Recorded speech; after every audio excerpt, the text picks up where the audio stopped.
Rigtig hjertelig velkommen til webinar i dag, hvor Tristam Hooley skal holde et oplæg for os. Jeg hedder Lene Andersen, og jeg arbejder i Aqqut, Grønlands vejledningsenhed.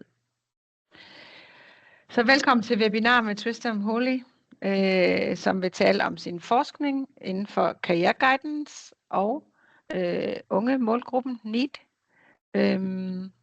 Unge mennesker uden for arbejde og uden for uddannelse.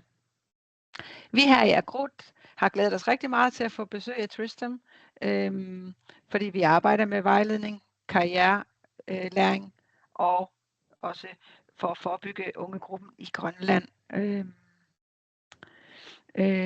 Aqqut er Grønlands koordinator for NLL, Nordisk Netværk for Livslang Læring, og der deltager vi i et projekt om NEET-gruppen, og hvordan vi kan forebygge at ikke så mange kommer i denne her gruppe. Og vi gør det her i samarbejde, eller laver et projekt i samarbejde med Åland og Finland. Nej, Åland og Færøerne, undskyld. Og derfor så vil jeg også sige stort velkommen til John og Bo, som er mine samarbejdsmakkere i det her NEET-projekt i NLL, men også alle andre fra Åland og Færøerne, som deltager i dag. Fordi I er interesseret i NEET-gruppen og hvordan man kan forebygge. Og stort velkommen til alle jer fra Grønland, som arbejder med at forebygge NEET-gruppen på forskellige måder. Det er rigtig dejligt, at I deltager. And then Tristam, we are very happy to have you here in Greenland and in Aqqut. It has been so inspiring to share thoughts with you about guidance and about the NEET group. So we are looking very much forward to further cooperation and especially to this webinar today. So welcome, Tristam. Great. Well, thank you for inviting me and for hosting me in Greenland. It's been a very good trip, and I would like to now just talk a little bit about this, about what I've specifically been asked to talk about today, which is the NEET group. So I'm going to try and share some slides. We'll see how that goes. Here we go. Right, can you see that okay? Yep, great. Okay, good. All right, so I'm going to talk today about supporting young people who are not in education, employment or training. And this has got this acronym that we use in English, but also has become used a lot in European documents as well, which is NEET. I recognise that not everyone is using that terminology, but hopefully we all know what we mean. I'll try and explain a bit more. And I think my aim in this is to help us to think about how we can take young people who are struggling to find their way into the labour market, and also who are struggling perhaps to stay in the education system, how we can help them to find their way to decent work and a positive career. So, sorry, I've got too many screens going on here. Here we go. Right. Yes. So I'll start with this caveat. I think it's important to say this. So I've designed this presentation primarily for colleagues in Greenland, but I haven't got a lot of research on NEET in Greenland. There is one paper which I will talk about a little bit, but it's built largely on international research insights. And I think one of the things that we need to admit is that what works elsewhere may not work here. So I would say take some ideas and inspiration from this rather than necessarily trying to sort of implement everything that's going on elsewhere. So this is the paper I found, which addresses the issue of NEET in Greenland from Rasmus Lindraven, who's a Danish researcher, I think. And he says youth unemployment is high on the Greenlandic political agenda and is a contentious subject. One of the main priorities in the official Greenlandic employment strategy is a reduction of youth unemployment, and increasing the educational level of the population is pivotal for the Greenlandic economy. So this issue matters in Greenland But I mean, if we look at it, the reasons it matters here are not so different from the reasons that it matters in many, many other countries as well, in that countries generally don't want young people not in the education system, not working, and they generally are trying to increase the levels of skills that are within their economy. So what I'm going to try and deal with, how I'm going to try and deal with this is in three sections. So firstly, starting with why young people need. Secondly, looking at some wider strategies to address NEET. And thirdly, looking specifically at the role of career guidance, which is what I'm most interested in. It's not the whole answer to this, but I think it's a very important part of the answer. So let's start with why young people are NEET.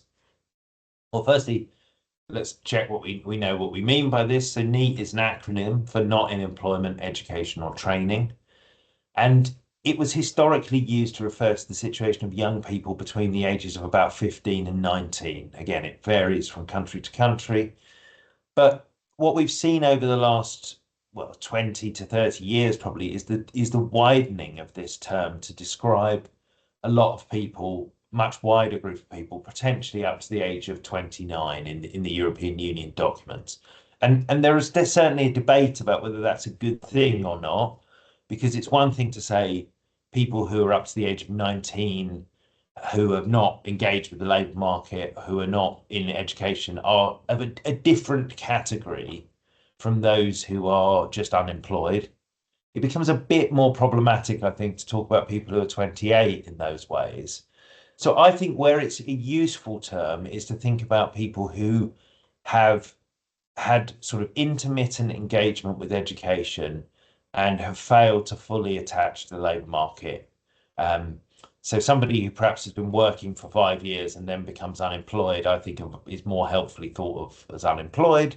But if somebody's never really managed to have a sort of permanent or full-time job, then we might think that this category of NEET is helpful as a way of thinking about them and recognizing that there are people who have some different issues from which adult unemployed people might have.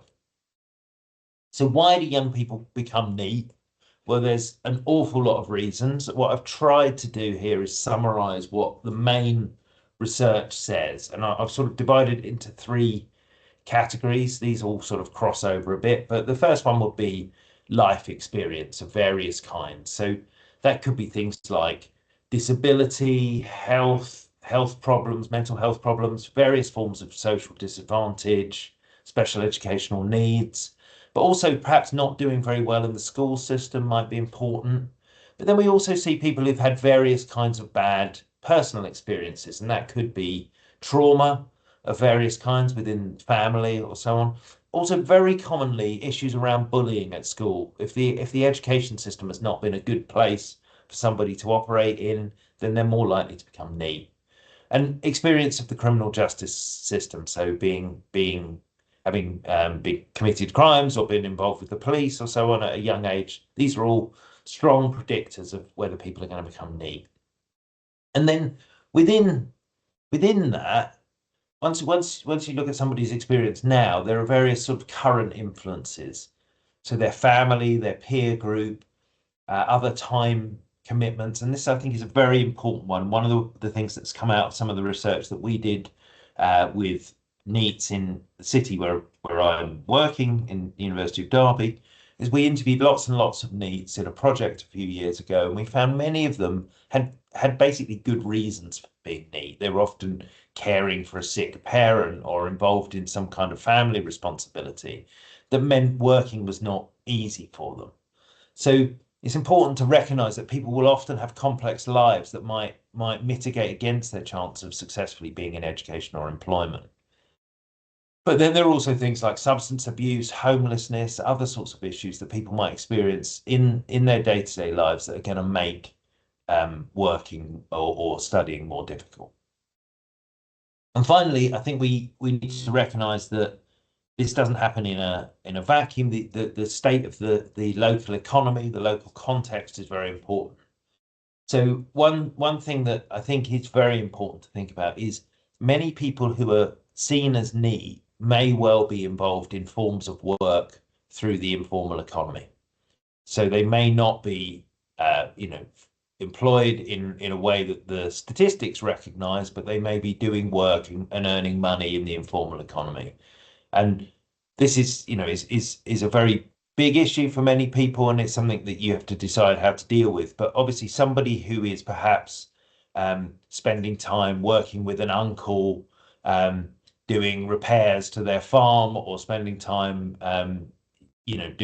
going out fishing without necessarily paying tax on what they catch and so on. The issue with them is rather different from somebody who is genuinely unemployed or sitting at home unable to do anything. So we need to recognize that. People may well be involved in crime, which obviously will mitigate against it. It's a sort of version of the informal economy. But then more structurally, we've got things around, is there actually access to training opportunities? What are the opportunities within the labour market? There may simply not be work for them to do. And a lot of these issues intersect with issues of geography and rurality that I think are going to be very important in the Greenlandic context. There's quite a lot of research that looks at challenges of rurality in NEET. And what we know is that place matters a lot in the likelihood of a NEET outcome. Typically, young people in rural areas are more likely to experience periods of NEET.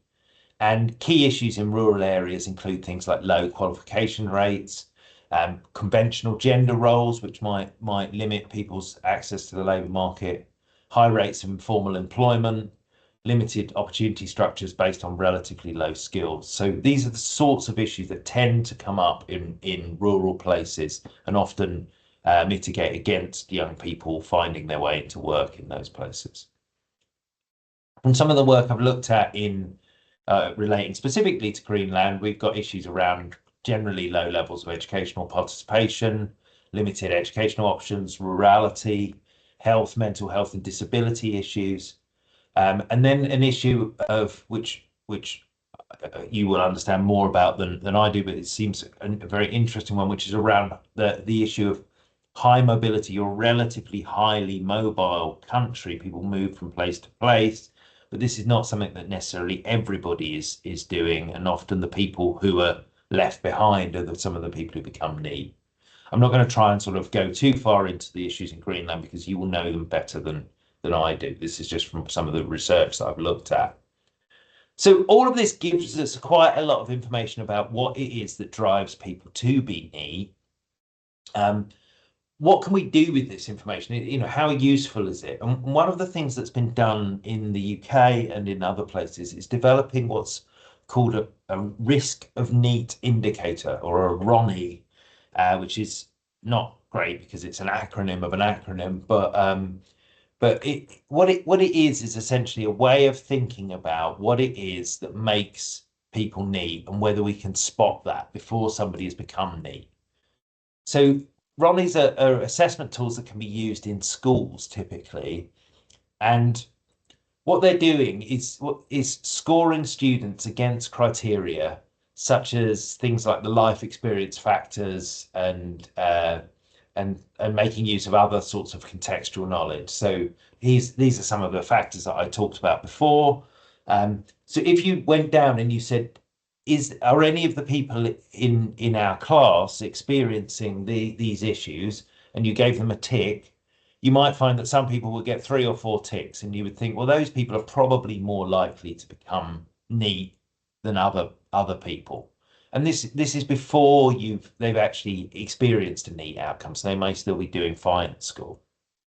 And where this works well is it can drive the targeting of additional support to those who might need more help. So if we know, look, we've got a group of students who are very likely to end up NEET, they've got a high risk of becoming NEET, we can then give them more support. We might give them more career guidance. We might give them a caseworker when they're transitioning to the next stage. We might inform the upper secondary that they're going to that these are people who might need additional support and so on. So we can target support based on this. And I think this is where risk of NEET indicators can be really useful. But I think we need to recognize that these sorts of things have also got some potential downsides. So firstly, it only works when it's paired with some kind of universal provision. So everybody needs to be having access to some sorts of support. And also a recognition that data only tells some of the story. So a high score on a Ronnie describes a risk, not an outcome. And others may need help. So there might be somebody who's got lots of these issues, but they're really motivated, super good at school, and they're able to overcome these background problems without becoming NEET. Equally, you might have somebody who comes from a very advantaged background, doesn't have any of these issues, and yet still doesn't have any idea about what they want to do with their life and ends up NEET. So we need a system that spots both of these people rather than just categorizing people. So one of the key points at which their problems emerge, I mean, some people just drop out of school, drop out of education, lose their jobs and so on. But a key moment is the moment of transition. So I think if we think about these moments of transition between lower secondary and upper secondary and post-secondary, or upper secondary and work, these are key moments when we want to try and support people. So one of the reasons that they're difficult is that access to support typically disappears, and it leaves young people disconnected from social structures. So while you're at school, there's lots of people you can go to outside your family and ask for help. And also people are keeping an eye on you and potentially directing support to you. Once you go into a post, once you leave secondary, you're probably starting to find it difficult to figure out who's out there to help me. So one of the things that I think we should also recognize is that NEET is a status, it's not a type of person. So people become NEET, but they also often, this will be intermittent. So many NEET trajectories include periods spent in learning and work. So a very common trajectory that we will see is somebody will perhaps leave their lower secondary, they'll move into their upper secondary, and then they'll drop out.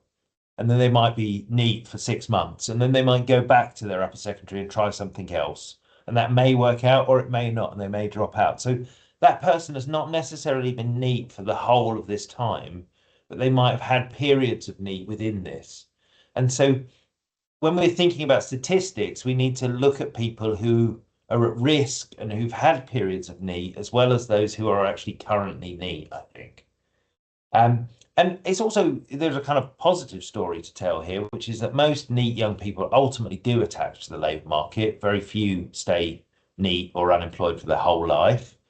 But what the research tells us is that periods of NEET, particularly longer periods, so periods say over a year, result in what the research calls scarring. So that's a sort of permanent damage to your chance of gaining skills, earning, and so on. So I say this because I think we need to kind of keep it in some kind of context that being NEET is a bad outcome, but for many people it's not the end of their life. They will overcome it, they will move on. And so we shouldn't panic, but equally, if we allow people to be NEET for very long periods of time, it can do them damage, and it can do them damage that's more long term. So let's move on a little bit we thought a bit about what some of the issues are that make people NEET. Let's move on a little bit to think about what we might do about it. So I think policy has a variety of different sorts of responses to NEET. I mean, some of them are not helpful, but I've tried to sort of focus the more helpful ones here, because I think sometimes NEET is portrayed as a kind of moral panic. There's a terrible problem that society has. What are we going to do about it? But in fact, what we're looking at is the individual trajectories of lots of people dealing with lots of complicated things. So what can we do? Well, the first thing we can do is try and focus on prevention. Let's try and stop people becoming NEET. So that might be things that governments do often would be raising the participation age. So saying that you've got to stay in school longer. We might implement things like I've talked about, like the Ronnies, to try and spot the people who are going to become NEET and give them more support. We might introduce interventions to improve attainment and skill levels so that people have more resources to draw on. And another thing that we think works very effectively is getting employers involved in the education system. So bringing employers into schools, getting young people to do work experience, to meet employers, learn about the labour market before they leave school. And we can probably put career guidance in there as well, but I'll talk about that in a second more. So once you're in the process of transition or you've become NEET, we want to give people support. So that might include career guidance. It might include strengthening progression pathways. So more recognition that we need to support people through different progression pathways and give them transition support. Might even include things like caseworkers that are given to people to try and help re-engage them with the education system. We've also seen some really good re-engagement programs. So if somebody's struggling to engage with school, maybe they need some experience, some practice at engaging with some kind of learning or social environment. So we evaluated various schemes which did things like getting young people doing kind of outdoors things, doing various kinds of experiences, but had some discipline to getting up in the morning, turning up, socializing with other people, and so on. So you're doing something fun, but it's giving you some kinds of routines. We also might be building people's employability skills, their confidence, their ability to perhaps do things that they found difficult while they were at school, and so on. And then we can think about things that I've called sort of enhancing the opportunity structure. So that's trying to basically make more opportunities. So that might be things like volunteering programs, youth guarantees, which is what the European Union have done, which says that every young person has the right to have a job or a learning place. Easier to say than to do, but it's a good policy. Increasing the number of training opportunities, apprenticeships, and so on. What we've called intermediate labour markets, which is essentially giving young people jobs, paying them, probably often in many cases the government paying them for short periods of times to build their skills, give them an experience of the workplace, and with the hope that in the long run the employer they're working with might take them on, for example. We might do things like using public procurement processes to incentivize companies to engage with needs. So when you're getting a company to build a road or a pipeline or whatever, you might say, well, in that contract, you have to do some things to try and encourage young people who are not in work to work for you or to support their training or something like that. And then there's bigger structural changes to things like health and housing that also are important, I think, to think about. So there's lots of different responses we might have here. I would sort of divide them into sort of four categories. So on one axis, we've got the prevention versus re-engagement. So ideally, we want to stop people becoming NEET, but once they are NEET, we need to re-engage them. On the other side, we've got what I call supply side. So that's what I mean is, so this is sort of language of the market. So if we're thinking about the labour market, the supply side is the young people. It's their skills, it's their confidence, it's their capabilities, working on those, improving those. On the other side, it's the demand. So it's employers, it's the training providers. How do we stimulate those to be more positive about engaging with young people who are NEET? So we've got sort of then different approaches. Now, I think actually you need a mix of all of these things, but I think it's quite damaging if we just focus on one of these boxes. So if we just say, look, we're going to only focus on preventing people from becoming NEET by working on their skills, that's a great thing to do, but it leaves a lot of people out. So we need a mix of all these different approaches. So there's lots of challenges in this that ministries experience. So there's questions about whose responsibility is it? Which ministry, which professionals, where do the resources come from, all of those sorts of things. And then we also have questions of responsibility. It typically moves across the ministries depending on the age of the young person. I don't know how it is in Greenland, but very commonly young people between the ages of 15 and 29 will move out of the responsibility of the Department for Education and into the Ministry of Labour or something like that. And this is not necessarily a problem, but what it means is that you end up with one, if you're not careful, you end up with one set of solutions for one group of people, another for another group of people, one set of data for one age group of people, another for the others. So we ideally need cooperation across government to deal with this problem. And as I've talked about briefly, it's also a problem that's about work, it's about education, but it's also about other things like health and mental health, housing, and so on. And so ideally, we would have cross-governmental strategies to address these things. We need sort of a holistic response, multi-service collaboration, as well as interministerial collaboration. And then all of this requires funding and resources. And that can be difficult to argue for. But one of the things that we should always remember is having people who are NEET is expensive. It's expensive because we're wasting resources, because we're often paying benefits for them. We're often having situations where people do things like start courses and then drop out. This is very problematic, very expensive, not a good use of resources.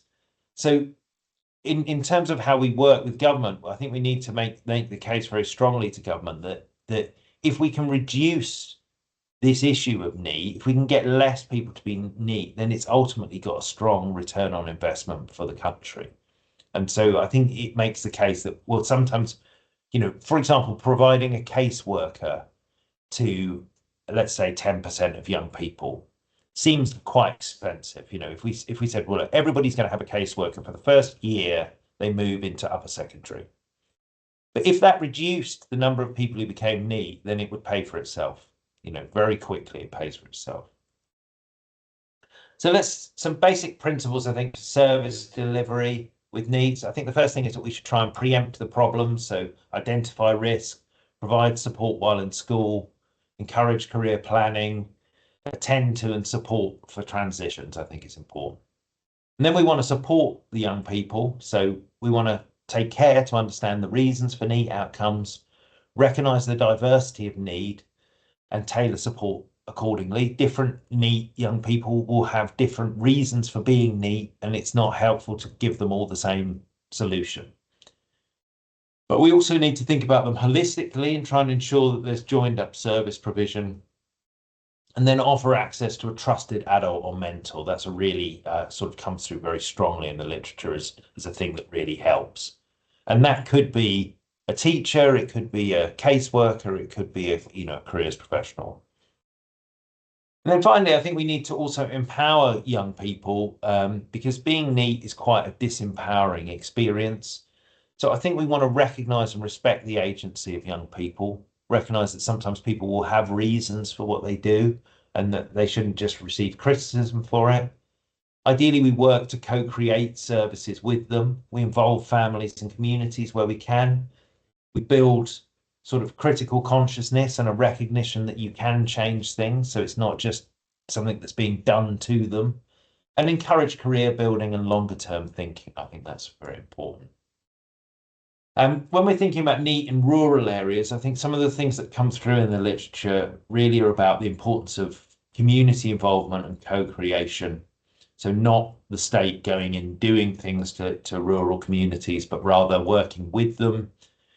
Often it involves a combination of formal and non-formal education opportunities. So that might be things that people are learning within the context of employment and so on. Targeted and bespoke employment services, and really human-centered and not excessively focused on rapid outcomes. Where somebody is involved where somebody's in a small community, there may not be huge opportunities. It may not be realistic to say we will get you into a course in 3 months or whatever. It may take longer, and that's okay as long as we understand that we're moving people on a trajectory towards re-engagement. So I'll quickly say something about the role of career guidance now. Just looking at the time, huge amount. So what we're talking about career guidance is not just one-to-one career counselling, although that's a very important methodology. We're talking about a wide range of interventions. This is Ria and I wrote this definition. We say it supports individuals and groups to discover more about work, leisure and learning, and to consider their place in the world and plan for their future. So when we're thinking about the NEET group, this activity of helping people to think about and plan for the future is really, really important.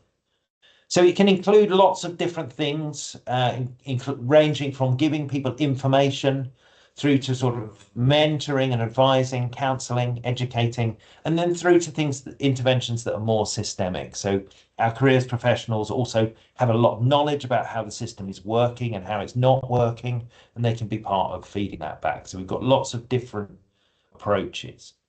In schools in England, we have codified those into a framework which is called the Gatsby benchmarks. And we say, look, all schools have to deliver good career guidance, and that involves all of these things. So it includes having a program, using labour market information, recognising that each student is different, putting some stuff in curriculum, and then working with employers and post-secondary learning providers, as well as providing career counselling. So we've created this framework, and schools then have to think about this framework and try and respond to it as part of their responsibilities that they have as schools. And this has a place in our statutes. And one of the things that and Ria presented a couple of days ago to a group here, some similar kinds of ideas that have been developed in Denmark. The important thing here is not the framework, actually. The important thing is having some kind of conception of what schools' role is. There's lots of different ways to organise this. Another piece of work that I did with the International Labour Organization was to develop a series of what we call career management skills or career competencies as a series of learning outcomes for career guidance. And so what we're saying is, what is the outcome of careers education and guidance? What is it we want people to have learned at the end of it?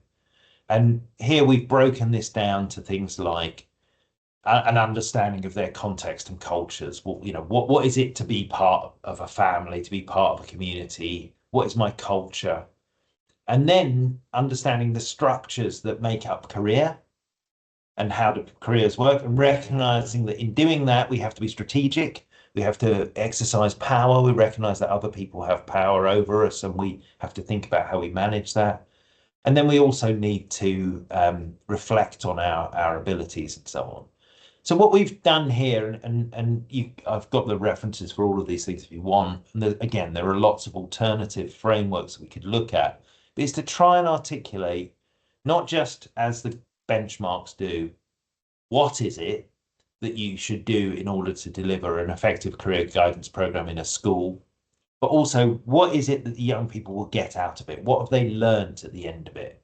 So it might be, for example, understanding the possibilities that exist in the education system, in formal and informal learning, understanding the possibilities that exist for decent work and how they can find those. These are learning outcomes they can access. So what we're trying to do with all of this is move from a position where guidance counselling in schools is a one-person activity that's the careers advisor or the guidance counsellor who just sees some students and helps them, to a situation where the school is becoming what we might call a guidance community. It's committed to this idea, so it embeds it everywhere. And so we've got then a list of the kinds of people in schools that we would ideally like to be involved, and it includes teachers and senior leaders and administrators and librarians and other school staff. And we ideally want everyone to view their role in school as being helping young people to progress to a positive set of destinations and life outcomes. And this seems to me not an unreasonable thing to ask a school to be focused on. So we try and move from a situation where this is the sole responsibility of the guidance counsellor to something that all teachers are thinking about, all other school staff are thinking about, that's embedded in the mission of the school and so on. And I think if we create these kinds of schools, then NEET outcomes become a really important indicator of how well the school's doing, and something which everybody's committed to trying to avoid. But if we think about the kind of, so that was the sort of prevention stuff, how do we organise some things in schools? Outside of schools, we've got quite a lot of research that tells us how we can re-engage NEET young people. So this is a nice diagram from CEDEFOP, which is the European Vocational Education Agency.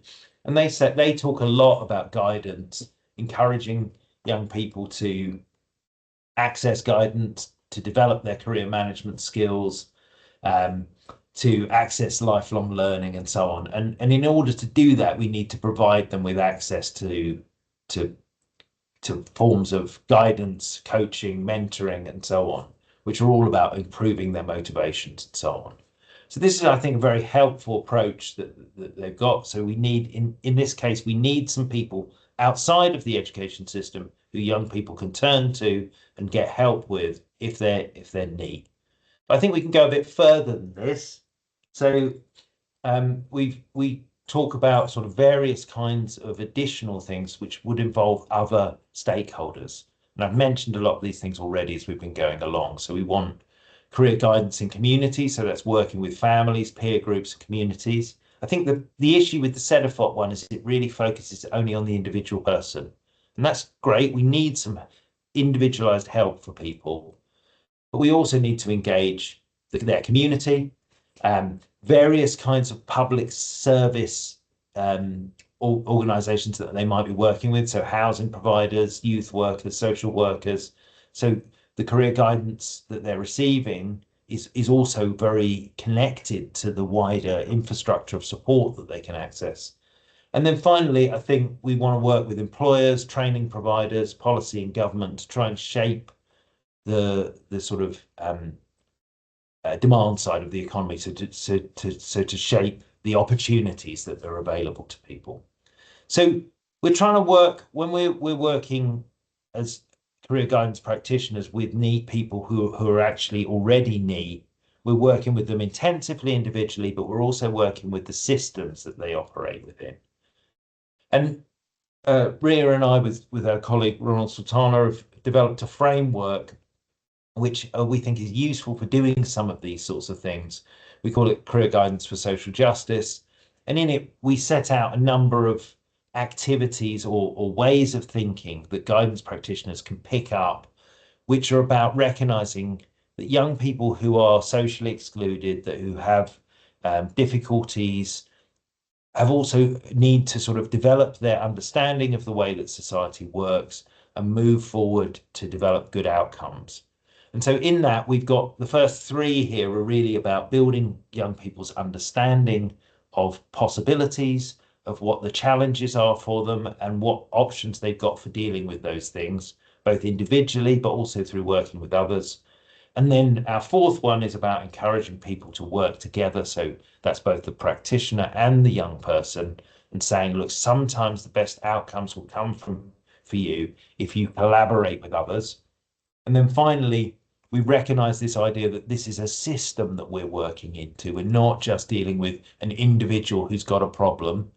Sometimes that's helpful. Sometimes we might be able to help somebody to overcome an individual problem, but often it's a relationship between the individual and the systems that they're in. And so as practitioners, as actors, we're trying to act on the systems as well as to support the individuals.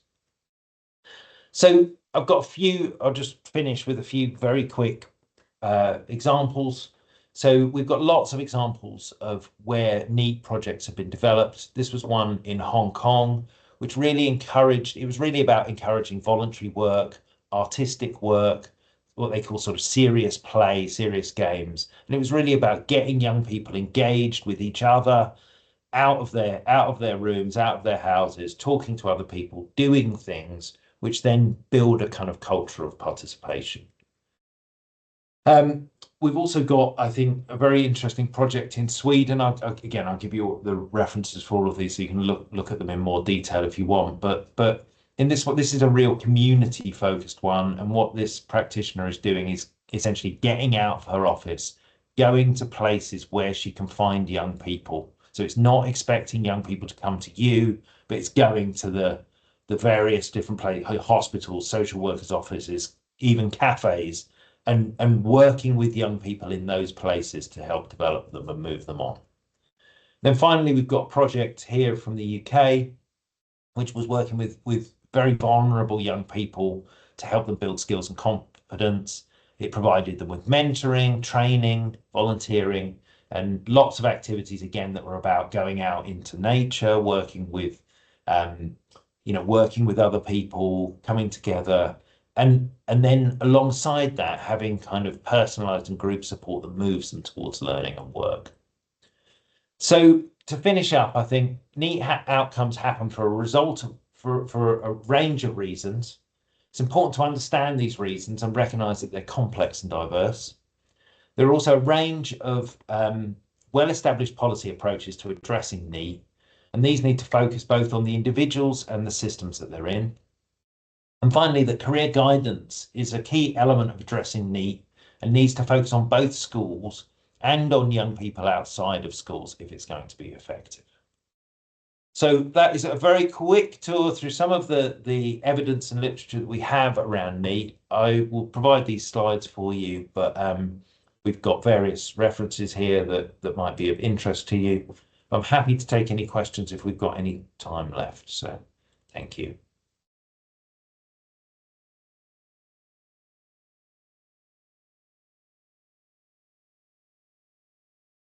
Er der nogen, der har spørgsmål til Tristam?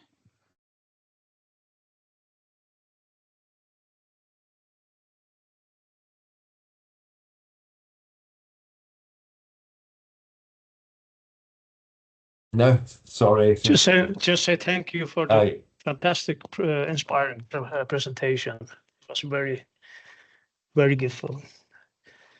Thank you.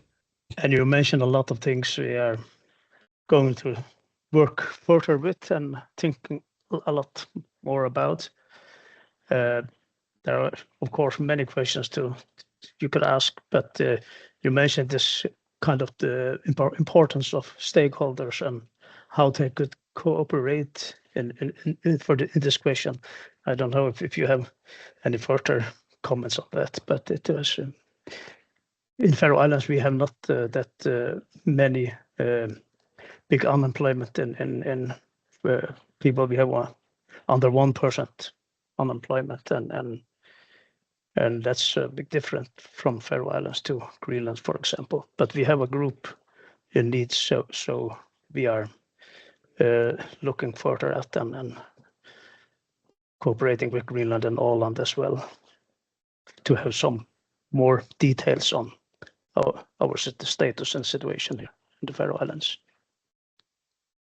I mean, I think just well, thank you for the comments, Andy. But I think my sense is that these problems are complicated because they are at once often very personal problems, where with young people who might be experiencing trauma, having mental health issues, and so on, but also very systemic issues, which are about employment and communities and so on.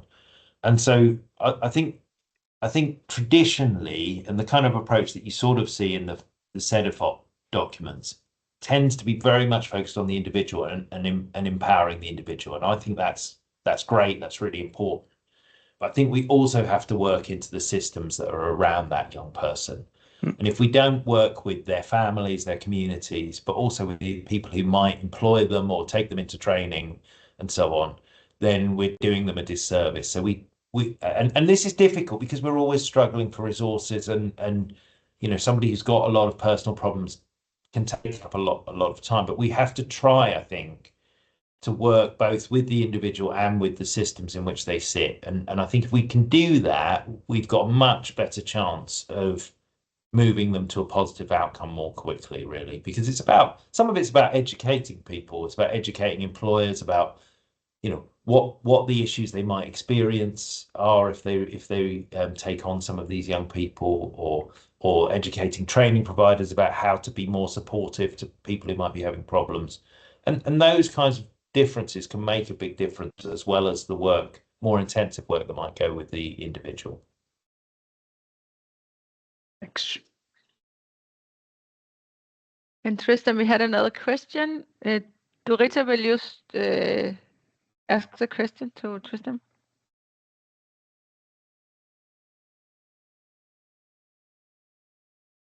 Okay, she wrote here in the chat, do you have any practical suggestions for working with young people with a migrant background? Yeah, okay, so there's quite a bit of research on young people with, I mean, being from a migrant background is another factor that will often give you some increased likelihood of becoming NEET. And there is quite a lot of research on this. I mean, again, I think some of the issues that are important are around an understanding of culture, and working with community. And I think one of the things that we can also think about is, because I think sometimes there can be a tendency to view people from migrant backgrounds through a sort of like deficit lens, where okay, they have a problem because they don't have these things. In fact, like there's also a lot of advantages in being part of a community and so on. So I think it's one of the questions is does your community offer you any opportunities to find your way to work, to training? Are there any places we could get you mentoring and support through your community and so on? So again, I think it's about working into systems and working with people within their communities, as well as providing other kinds of resources to them. And I think that's, in a way, that's the kind of most important thing, is that we try and sort of work with people's communities and situations rather than against it, because when we try and work against people's backgrounds and situations, then we tend to fail.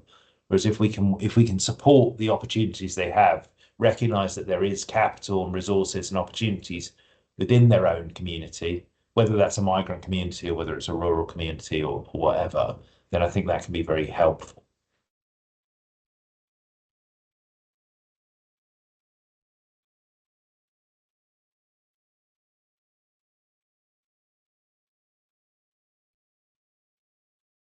Any other questions?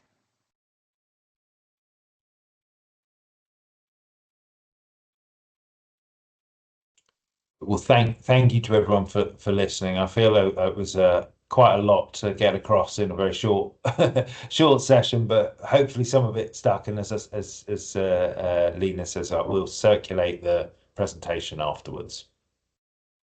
Yes, and we recorded this webinar, and it will be on our